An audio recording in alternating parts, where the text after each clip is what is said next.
दोस्तों जय मसीह की। कैसे हैं आप लोग? उम्मीद करते हैं अच्छे होंगे, भले चंगे, स्वस्थ होंगे। दोस्तों आज की सुंदर दिन और आज की इस घड़ी में यीशु मसीह के पवित्र और मीठे नाम से मैं आप सबों का स्वागत करता हूं। दोस्तों आज फिर से एक बार परमेश्वर के वचन को लेकर आप सबों के बीच में उपस्थित हूं। सो दोस्तों शुरू से अंत तक मेरे साथ बने रहिए, हो सकता है आज का वचन आपसे बात करेगा। सो दोस्तों आज का जो विषय जिसके ऊपर में हम बात करेंगे वो इसे देखिए। जी हाँ दोस्तों, आप जो यहाँ पर देख पा रहे हैं आज इसके विषय में ही हम लोग बातें करेंगे। आज का जो विषय है वो है परमेश्वर का स्वभाव। जी हाँ दोस्तों, आज इसी के ऊपर में हम लोग मनन करेंगे। सो दोस्तों इससे पहले कि परमेश्वर के स्वभाव को देखें, आइए एक वचन को हम लोग पढ़ेंगे और उसको हम पाएंगे इब्रानियों की पुस्तक 6 अध्याय और उसका 13वां पद। वहां इस प्रकार लिखा है, परमेश्वर ने अब्राहम से प्रतिज्ञा करते समय जब शपथ खाने के लिए किसी को अपने से बड़ा ना पाया तो अपने ही शपथ खा कर कहा। जी हाँ दोस्तों, इस वचन में हम देखते हैं या इस वचन को पढ़ने के बाद हम जान पाते हैं कि जब परमेश्वर अब्राहम से प्रतिज्ञा कर रहा था उस समय परमेश्वर उस प्रतिज्ञा को प्रभावशाली बनाने के लिए वो शपथ खाना चाहता था और उसकी शपथ खाना चाहता था जो सबसे बड़ा है, सबसे ऊपर है। लेकिन यहाँ पर परमेश्वर ने ऐसा किसी को भी नहीं पाया जो परमेश्वर से बड़ा हो या परमेश्वर से ऊपर हो। इसीलिए परमेश्वर ने यहाँ पर अपने ही शपथ खा कर कहा, मतलब परमेश्वर सबसे बड़ा है, सबके ऊपर है। मतलब परमेश्वर से बड़ा कोई नहीं है और ना ही कोई परमेश्वर के ऊपर है। जी हाँ दोस्तों, सो मेरे प्रियो, आज उसी परमेश्वर का स्वभाव को हम लोग जानेंगे या उनकी स्वभाव के बारे में बातें करेंगे। सो आइए हम आगे बढ़ते हैं। सो परमेश्वर का पहला स्वभाव को हम लोग यहाँ पर देखेंगे और यहाँ पर हम देख पा रहे हैं वो है परमेश्वर बदलता नहीं। जी हाँ, परमेश्वर का पहला स्वभाव हम लोग देखते हैं मेरे प्रियो, वो है परमेश्वर बदलता नहीं। यदि हम लोग मलाकी 3:6 पद को हम लोग पढ़ेंगे तो वहाँ पर हम इस प्रकार पाएंगे, वहाँ लिखा है, क्योंकि मैं यहोवा बदलता नहीं, इसी कारण हे याकूब के संतान तुम नष्ट नहीं हुए। जी हाँ मेरे प्रियो, यहाँ पर मलाकी 3:6 पद में हम देखते हैं स्वयं परमेश्वर ये कहता है, मैं यहोवा बदलता नहीं। यहाँ पर परमेश्वर की ये वाणी है, कहता है मैं बदलता नहीं। मतलब मेरे प्रियो, परमेश्वर स्वयं कहता है कि मैं कभी बदलता नहीं। मतलब परमेश्वर सृष्टि के समय में जैसा था, सृष्टि से पहले जैसा था और आज भी वैसा ही है और आने वाले दिन में युगानुयुग ऐसा ही रहेगा। जी हाँ दोस्तों, परमेश्वर कभी बदलता नहीं है। कल जैसा था आज भी वैसा ही है और आने वाले दिन में भी वैसा ही रहेगा।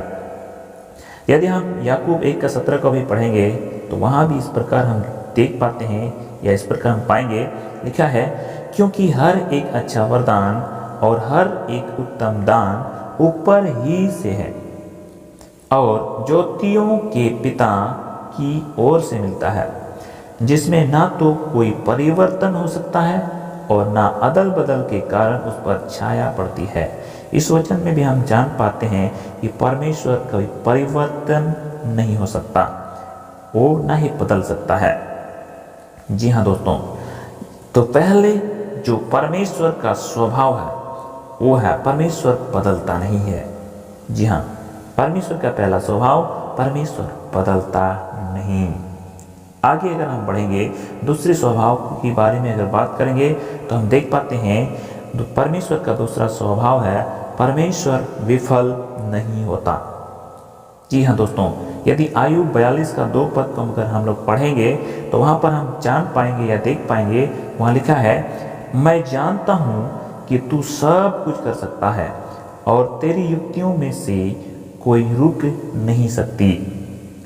जी हाँ दोस्तों, यहाँ पर आयुब का पुस्तक में आयुब कहता है कि मैं जानता हूं तू सब कुछ कर सकता है और तेरी युक्तियों में से कोई रुक नहीं सकता। मतलब परमेश्वर जिस कार्य को करने के लिए ठान लेता है वो कभी भी रुकता नहीं है, वो पूरा होता है। मतलब पूरा हुए बिना कभी भी रुक नहीं सकता। परमेश्वर का कार्य वो पूरा होता है, बीच में नहीं रुकता या अधूरा नहीं रहता। यदि हम पहला इतिहास उसका 28 अध्याय उसका 20वां पद को भी अगर देखेंगे तो वहां पर इस प्रकार हम लोग पाते हैं, यहाँ पर लिखा है, फिर दाऊद ने अपने पुत्र सुलेमान से कहा, हियाव बांध और दृढ़ होकर इस काम में लग जा, मत डर और तेरा मन कच्चा ना हो, क्योंकि यह परमेश्वर जो मेरा परमेश्वर है वह तेरे संग है। और जब तक यहोवा के भवन में जितना काम करना हो वह ना हो चुके तब तक वह ना तो तुझे धोखा देगा और ना तुझे त्यागेगा। जी हाँ दोस्तों, इस वचन में भी हम देख पाते हैं जब तक परमेश्वर का काम जो करना परमेश्वर चाहता है वो काम पूरा ना हो चुके तब तक वो ना छोड़ने वाला है और ना त्यागने वाला है। मतलब वो पूरा होकर ही रहेगा। परमेश्वर का दूसरा स्वभाव जो है वो कभी विफल नहीं होता। जी हाँ दोस्तों, आपने सही सुना। आगे हम बढ़ते हैं। यदि उसकी तीसरा स्वभाव की बात करें तो परमेश्वर का तीसरा स्वभाव है परमेश्वर झूठ नहीं बोलता। जी हाँ दोस्तों, यदि गिनती की पुस्तक उसका 23 अध्याय और 19वां पद को अगर आप पढ़ेंगे तो वहां पर इस प्रकार पाएंगे, ईश्वर मनुष्य नहीं कि झूठ बोले और ना वह आदमी है कि अपनी इच्छा बदलें। क्या जो कुछ उसने कहा उसे ना करें? क्या वह वचन देकर उसे पूरा ना करें?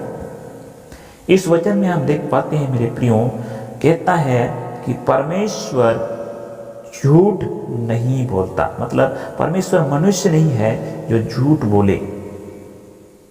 परमेश्वर झूठ नहीं बोलता है और कहता है और ना ही वो आदमी है जो अपनी इच्छा को बदले। वो परमेश्वर है, वो झूठ कभी नहीं बोलता और वो अपनी इच्छा को कभी नहीं बदलता। परमेश्वर की जो इच्छा है वो जैसा उसने रखा वैसा ही है और वो जो बोलता है उसमें कोई भी झूठ नहीं है।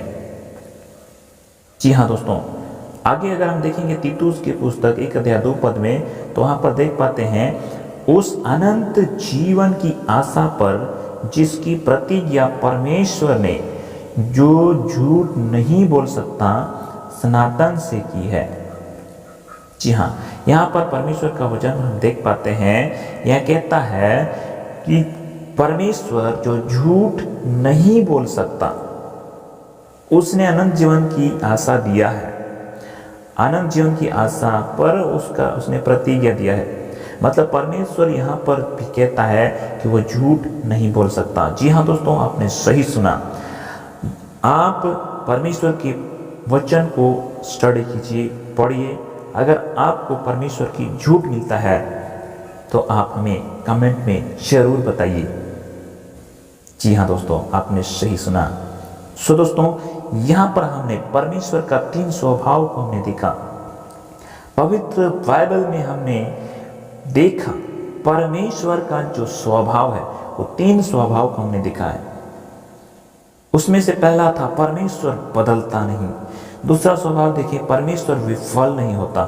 तीसरा स्वभाव हम लोगों ने देखा, परमेश्वर झूठ नहीं बोलता। जी हाँ दोस्तों, आप जिस परमेश्वर पर भरोसा रखे हैं, जिस यहोवा परमेश्वर पर, जिस यीशु मसीह पर आपने भरोसा रखा है, वो यीशु मसीह वो परमेश्वर है और वो कभी बदलता नहीं है। वो कभी विफल नहीं होता है, वो कभी झूठ नहीं बोलता है। जी हाँ दोस्तों, परमेश्वर विश्वास योग्य है। पवित्र बाइबल प्रमाण देता है। सो दोस्तों, अधिक अगर जानना चाहते हैं परमेश्वर के बारे में तो बाइबल को जरूर से जरूर पढ़िएगा और जानने की कोशिश कीजिएगा। परमेश्वर आपको आशीष दे।